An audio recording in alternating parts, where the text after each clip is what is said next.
I am Coach Jay, and it's a beautiful day. I always like to start my little talks or chats or classes with a corny dad joke, so this is today's. A little boy named Jose went to the eye doctor. He was having some trouble seeing, and after the doctor looked and saw the problem, it actually fixed his eyes. Do you know what the doctor asked him? Jose, can you see? But bum. If you can take two deep healing breaths with me in through the nose, out through the mouth, preferably with your eyes closed, but however you feel safest. So breathe in, hold it just for a second, and breathe out. And breathe in one more time, and breathe out. Our breathing gets so erratic during times of stress and trauma and triggers that really just breathing oftentimes can get us right out of those emotional flooding periods. Anyways, one of the things I wanted to talk about today was why do we keep repeating childhood wounds as we get older, especially in relationships?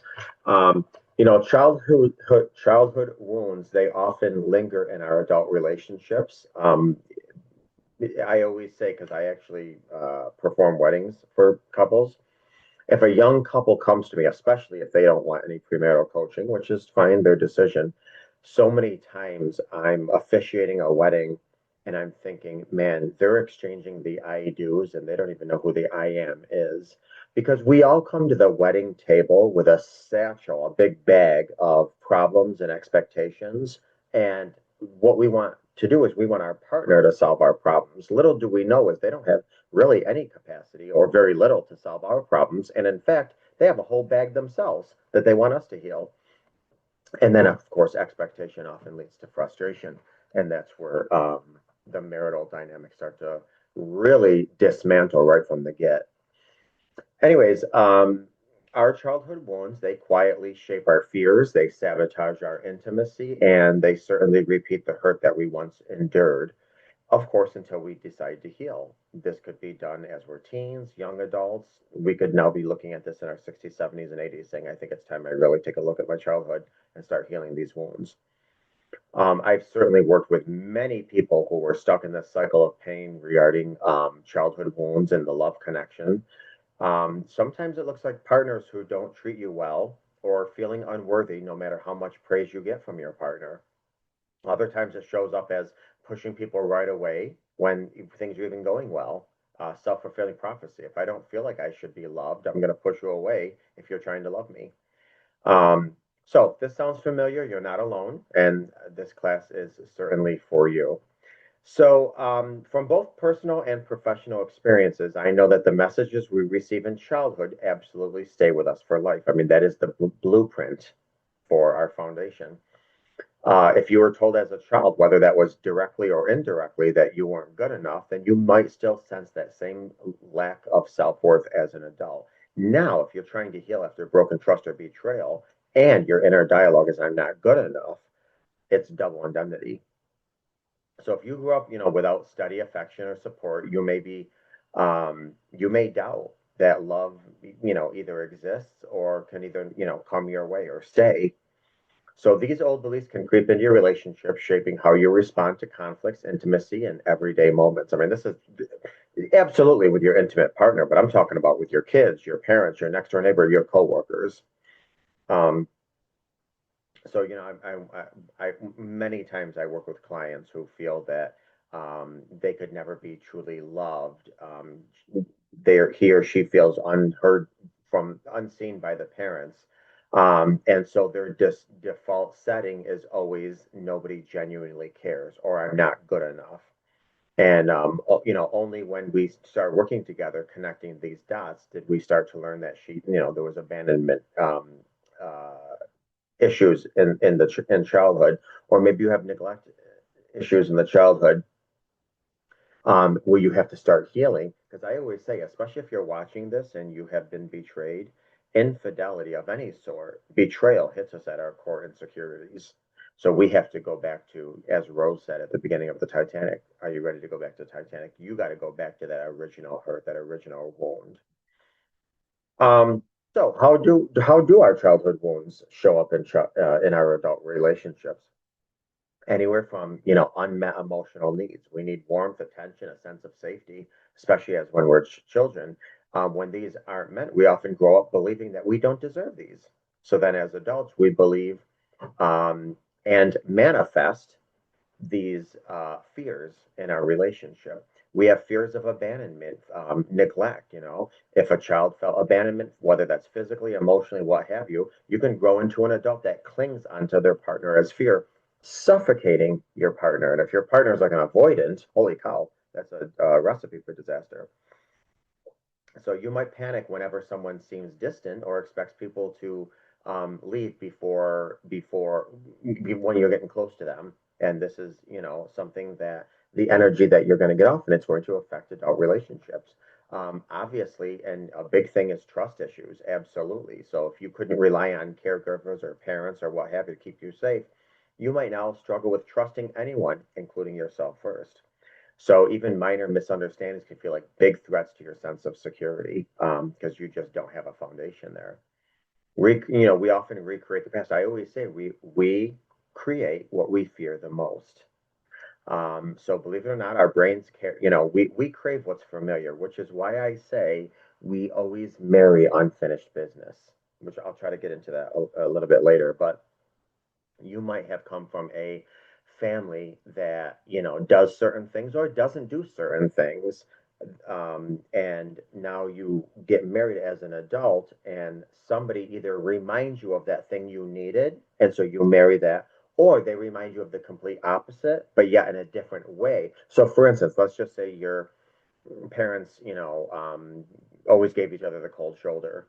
Now you meet somebody as an adult who is very, very talkative.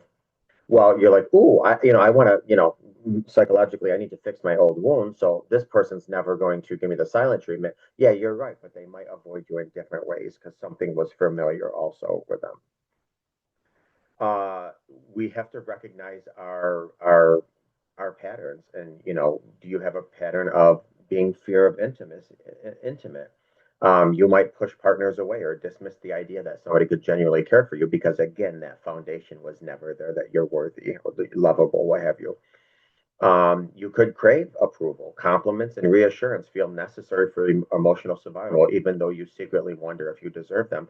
And this gets very challenging because number one, you're giving your partner, your spouse, a job. They shouldn't have to always. I mean, it would be nice if they give you compliments here and there, but that shouldn't come with a job. And number two, you want to be careful setting yourself up because throughout the course of a marriage, a 60, 70, 80-year marriage, there's going to be times life gets busy or you fall out of love with the person. I mean, that's kind of common and natural. Doesn't mean you're divorced. It just means that's the natural sequence of life. And all of a sudden, you've got a coworker that's giving you compliments. Now you're opening up the door for some betrayal or an affair. So you just got to be very careful with that approval and that validation need. Maybe you choose unavailable people, whether they're married to their job, they're bound by another commitment, or they're simply not ready to love you. You will find yourself drawn to these people to fill your emotional needs. Or let's just say you like a challenge in life, for whatever reason. So now you're going to pursue somebody who's not necessarily available.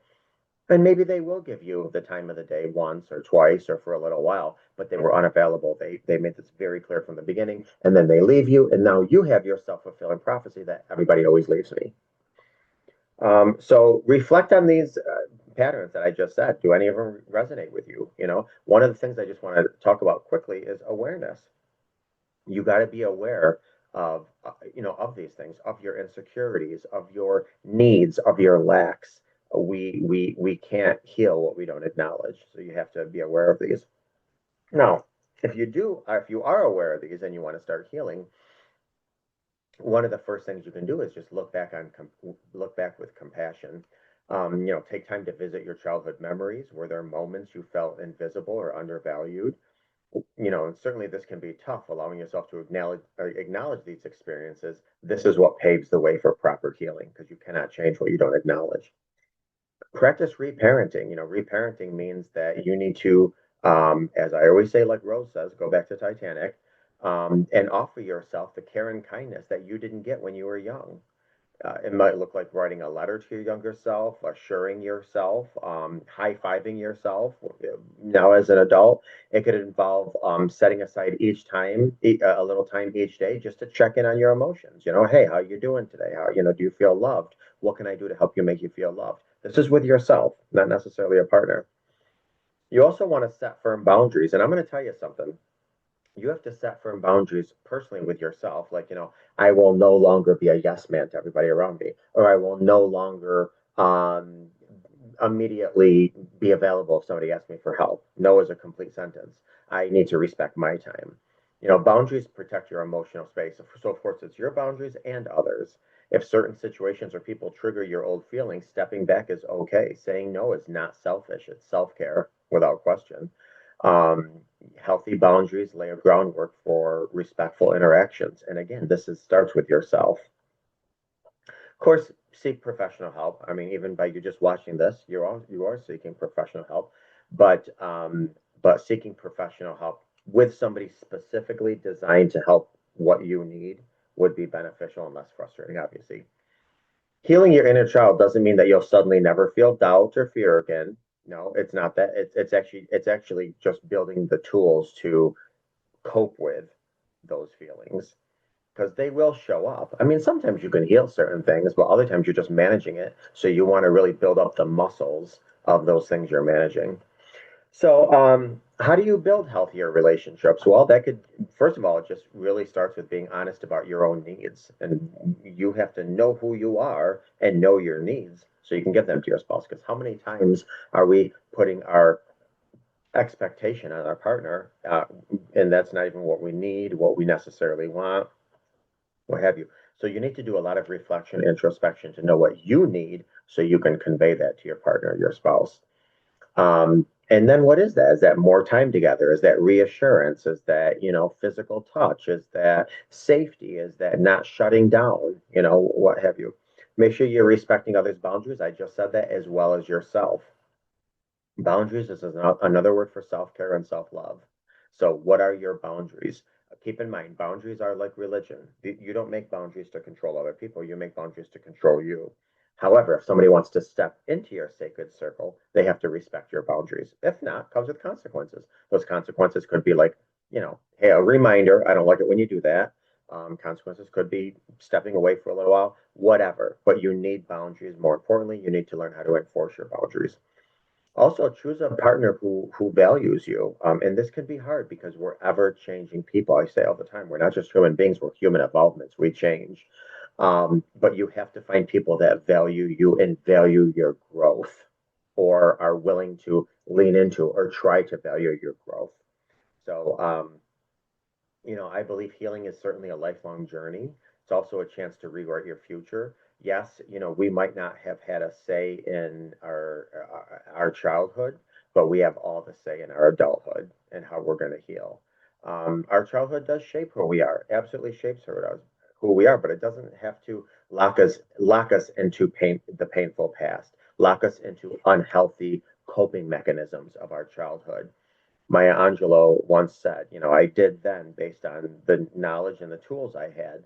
Now I know better, and now I'm going to do better. So when it comes to your healing, your life, your adulthood, vow that you are going to learn more, do more, and heal more. All the best.